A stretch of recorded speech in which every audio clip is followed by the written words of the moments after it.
नमस्कार मित्रांनो, माझं नाव प्रशांत निकम.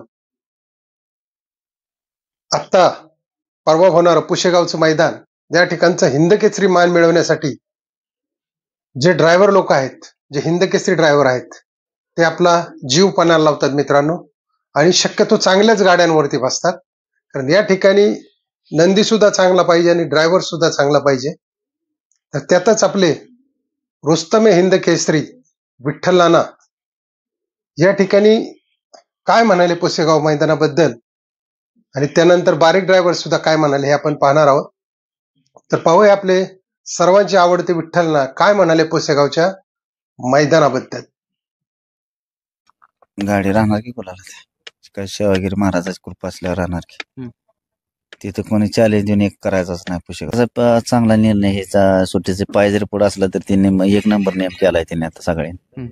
असं चालावं म्हणजे सगळे कसे कोण म्हणा नको मागणं सुटलो मी पुढे सुटलो हे चालले असं चांगलं आहे. आता कसं होते सगळी येते देव खेळायला, सगळे कोण जरी असला तरी हा ज्योती जितायचा आलेला असतो. पण आताच नेम हे चांगले आहेत. पहिले टीव्ही नव्हत्या काय निकाला, पहिले डायरेक्ट पंचांचा निर्णय अंतिम. त्यावेळेस पुशेगावला बक्षीस 3 गाड्याने वाटायची, 1 नंबर 2 नंबर 3 नंबर वाटत होती पहिले सुरुवातीला. आता मित्रांनो, हे झालं नानांचं मत.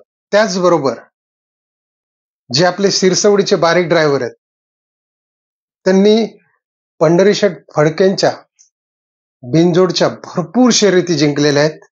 त्यानंतर 3 फेऱ्याच्याही घाटावरच्या त्यांची, तर या ठिकाणी जी परवाची पुशेगावचं मैदान आहे त्या ठिकाणी 5 वेळा त्यांनी फायनल मारलेली बारीक ड्रायव्हरने. तर बारीक ड्रायव्हर गेले कित्येक दिवस अड्ड्यात दिसत नाहीयेत मित्रांनो. तर पाहूया आपण बारीक ड्रायव्हर या ठिकाणी काय करतात आणि त्यांचं पुशेगावच्या मैदानाबद्दल काय म्हणणं आहे मित्रांनो. कारण त्यांनी भरपूर बैलगाडा क्षेत्रातून कमवलेला आहे आणि अगोदरचा त्यांचा हात फ्रॅक्चर झाला होता, त्यानंतर बरा झाला, त्यानंतर पुन्हा पण ते अड्ड्यात दिसले नाही. परंतु त्यांचा आता एक जोरात कमबॅक होणार आहे. बघूया आपण त्यांच्या शब्दात ते काय म्हणतात आणि सध्या काय करताय.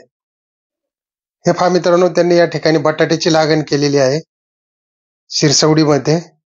हेच ते बारीक ड्रायव्हर. हे पहा, या ठिकाणी ते आता सध्या शेती करतायत, परंतु या पुसेगावच्या मैदानात 100% उतरणार आहेत आणि आपण तुम्हाला तो व्हिडिओ पण दाखवणार आहे की ते काय म्हटलेले आहे. तर बघूया मित्रांनो, आपले जे भारत केसरी, हिंद केसरी, पुशेगावला सुद्धा 5 वेळा हिंद केसरी झाले असे बारीक ड्रायव्हर यांचं पुशेगावच्या मैदानाविषयी काय मत आहे आणि त्यांनी कुठल्या गाड्या जुळवल्यात आणि कसा पुशेगाव मध्ये कमबॅक करणार आहेत, पाहूया आपण त्यांच्या शब्दात. म्हणजे पुशेगावचं तुम्हाला खरं सांगायचं, मी पुशेगावला दरवर्षी वेगळी गाडी घेऊन फायनल राहिलो. म्हणजे 5 वर्ष तरी मी पुशेगावला फायनलला राहिलो. म्हणजे कोणाच्या विचारात आणि डोक्यात आणि स्वप्नात बी बैल नसतात ती मी फायनल ठेवले. म्हणजे मी ठेवलेत म्हणजे ती पाळलेत म्हणून ते राहिलो.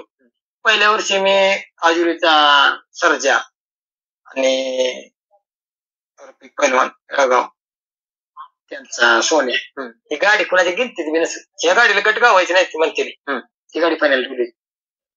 परत सैतान, साबण, भारत, काशी, परत शिवा आणि राजा, त्याच्या आधी गोजेगावचा सांजा, शिरंगाचा बाजा, अशी बैल म्हणजे ह्या गाड्या गिनतीत नाही त्या गाड्या फायनल ठेवल्या.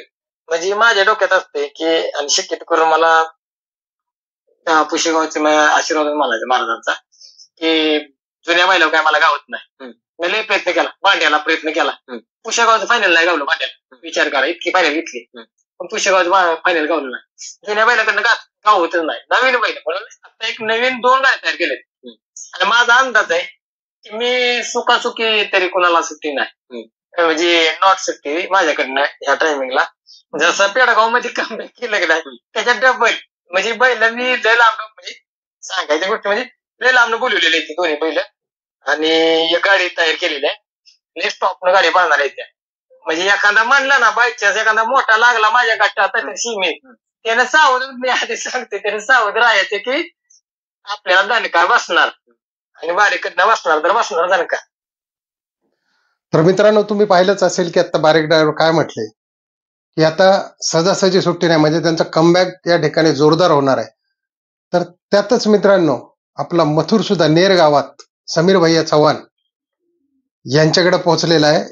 तर पाहूया आपण, तो मथुर पण या ठिकाणी सज्ज झालेला आहे. हे पहा मित्रांनो, हा मथुर, त्याची नजर पहा. हे बाई या ठिकाणी समीर भैया चव्हाण या ठिकाणी यांच्याकडे पोहोचलेला आहे. उद्याचा दिवस सोडून त्या ठिकाणी परवा होणाऱ्या स्पर्धेसाठी त्याची जबरदस्त तयारी झालेली आहे मित्रांनो. तर आता मित्रांनो राहिलं हे पायऱ्याचं नियोजन. बहुतेक या ठिकाणी नानांकडे जो भुंगा आहे त्याचं गोटच्या सर्जा बरोबर नियोजन आहे, कारण बक्कासुर बरोबरचं नियोजन हे गोटच्या सर्जाचं कॅन्सल झालेलं आहे. त्यानंतर आता राहिलेला आहे मथुर एकतर कॉकटेल बरोबर किंवा शिरसवडीची रायफल यांच्या बरोबर जाईल, किंवा मग शिरसवडीची रायफल आणि पहिलवान हे 2 नंदी पळतील. कारण खूप अटीतटीचा सामना आहे आणि त्यातच अजून आपल्या सर्जाचा पायरा काय कळलेला नाही. सर्जा 8500 निंबाळकर सरांचा कुणाबरोबर पाळणार आहे. तर या पुसेगावच्या मैदानाचं एक वैशिष्ट्य आहे की मालक लोक पहिरे शेवटपर्यंत सांगत नाहीत, जोपर्यंत गाड्या गटाला पळत नाहीत तोपर्यंत. तर मित्रांनो, व्हिडिओ जर आवडला असेल तर नक्की सबस्क्राईब करा, इतरांनाही शेअर करा आणि लाईक करा. जय हिंद, जय महाराष्ट्र, जय बैलगाडा.